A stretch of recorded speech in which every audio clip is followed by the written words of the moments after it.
Oh hey guys, this is Specker Night Ron Bar. I'm kind of being quiet, sitting at a distance from the park back there. So I don't want to be making English language video when folks are trying to look at the tulips and other flowers that are in bloom. It's thrilling, it's spring.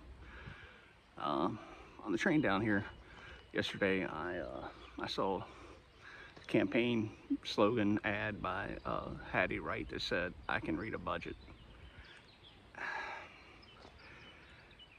I have to laugh because that should be the bare minimum to run for city council. Like, you should be able to read a budget.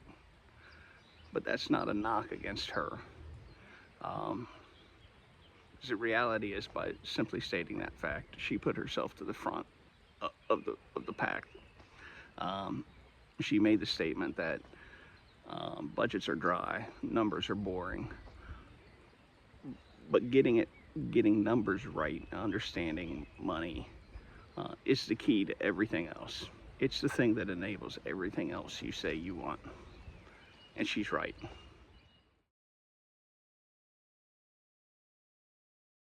started out my academic career studying economics and finance. I wanted to be an econometrist, but being a hillbilly from South Harrison, coming from a blue-collar family, I didn't really have a lot of guidance on how to do that.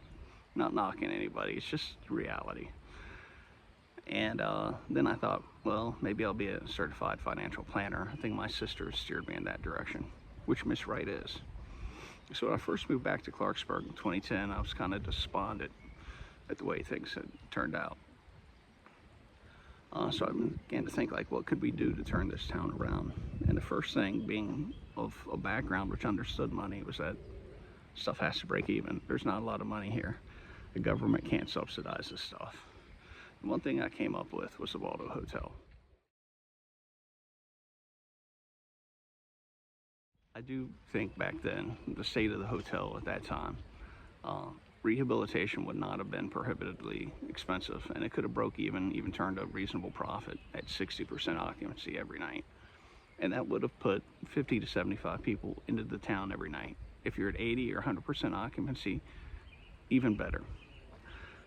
You know, 75 people in the town every night is 2 or 3 more businesses, restaurants, bars that are staying afloat. And then you start to build a critical mass of more bars, more restaurants, maybe even another hotel downtown, and that lifts you off. I don't know if it's still possible today with inflation and financial problems and hardships that the United States federal government has and the economy in general.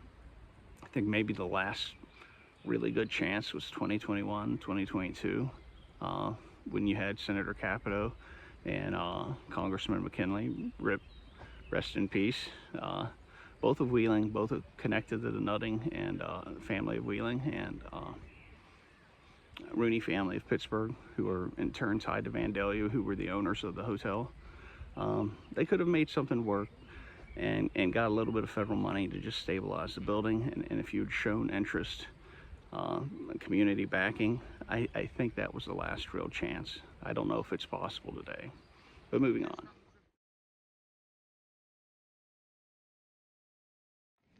I see my former neighbor, Tim Gentilozzi, talking about, I think it's time to get real and admit that we can't afford that property up on top of Lounge Hill anymore, the old YMCA property. And he had talked to me about this, I don't know, 10 years ago, and he kind of won me over, and I even went farther than him. I was like, we need to abandon 2nd Street between the last house on each end of the street. We've already sunk millions into that place. And for the millions that we sunk into that place, we could build nice pedestrian trails and bridges down along the river. I made a video with a proposal earlier, and folks said, one guy in particular said, well, that's nice, but I don't think we need bridges and steps or anything like that. We just need to continue the rail trail and connect to a regional network. And I'm not against that, but I was trying to make an alliance and help the bike fanatics and help regular citizens. And I think bikers, like bicyclists, are a subsect of regular citizens, but they're a small part of it. And I'm more interested in helping everybody. In Baden-Baden, Germany. It's kind of a wealthy neighborhood. You ask me, well, what do regular people want? I admit that these aren't regular people, but Clarksburg always, compares itself to Bridgeport. What are they doing right? We need to emulate them. Well, if Clarksburg's a couple income levels above Bridgeport, Baden-Baden's 2 or 3 levels above Bridgeport. I mean, this place has been Roman spa since like 76 AD. For the last 200 years, it's been a resort for the ultra wealthy. German and Russian emperors used to spend the summers here. Paris would kind of empty out. A lot of the people would come here to hang out and cool off because you're a little bit higher elevation. You got the hot spas, you got the rivers. And so what all these rich people do, well, they built this park that's like 2 miles long, runs along the creek. And on the other side of it, there's some really big houses. So how do people enjoy this park?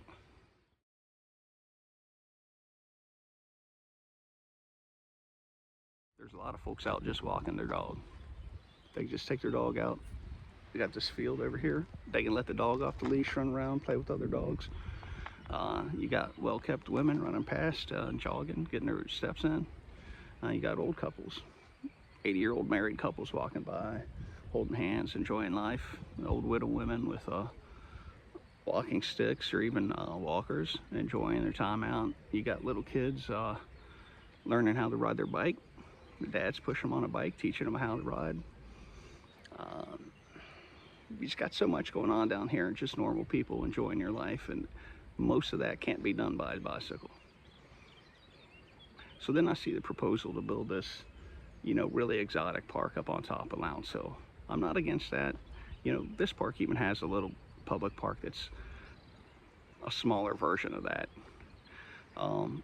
Thing is, why put it up there? Why put it up there out of reach? What's the point?